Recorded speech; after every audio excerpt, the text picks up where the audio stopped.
দাঁড়িয়ে জুতা পরার ব্যাপারে হাদিসে নাকি নিষেধ আছে, কথাটা কতটুকু সঠিক দয়া করে জানাবেন।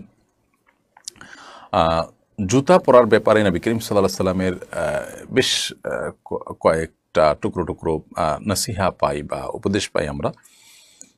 এর মধ্যে থেকে একটি হলো যে এক পায়ে জুতা পরে আরেক পা খালি রেখে হাঁটা নিষেধ রয়েছে হাদিসে। অতএব মসজিদ থেকে বের হলে বা বিভিন্ন সময় অনেক সময় দেখা যায় যে জুতার একটা এক মাথা আরেকটা আরেক মাথায়, তো প্রয়োজনে আমরা হাত দিয়ে নিয়ে যাব, দুটো একসাথে পরবো, কিন্তু শুধু এক পায়ে জুতা পরে আরেক পায়ে খালি রেখে হাঁটবো না। আরেকটি নির্দেশনা আছে নবী সাল্লাল্লাহু আলাইহি ওয়াসাল্লাম, সেটা হলো যে খালি পায়ে হাঁটা, মাঝে মধ্যে খালি পায়ে হাঁটা কিন্তু সুন্নাহ, সেজন্য আমরা খালি পায়ে হাঁটতে পারি। আজকাল অবশ্য ডাক্তাররা আমাদেরকে পরামর্শ দিয়ে থাকেন মাঝে মধ্যে খালি পায়ে হাঁটার জন্য।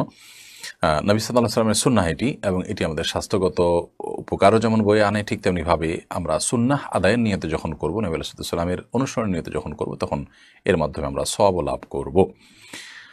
অতএব আমরা চেষ্টা করবো ইনশাআল্লাহ বিইذনিল্লাহ এই সুন্নাহটাকেও জিন্দা করার। কিন্তু এর বাইরে আপনি যেটি লিখেছেন যে দাঁড়িয়ে জুতা পরার পরে নিষেধাজ্ঞা আছে, আমার জানা নেই যে এরকম কোনো হাদিস আছে দাঁড়িয়ে জুতা পরা নিষেধ।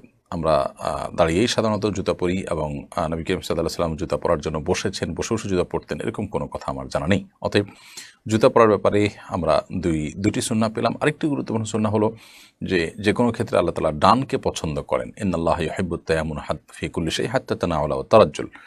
সব বিষয় আল্লাহ সুবহানাহু ওয়া তাআলা ডানকে পছন্দ করেন, সেজন্য একজন ইমানদার জুতা পরার ক্ষেত্রেও ডান পা আগে পরবে, বাম পাও পরে পরিধান করবে। এটি জুতা পরার সুন্নাহ আমরা বলতে পারি।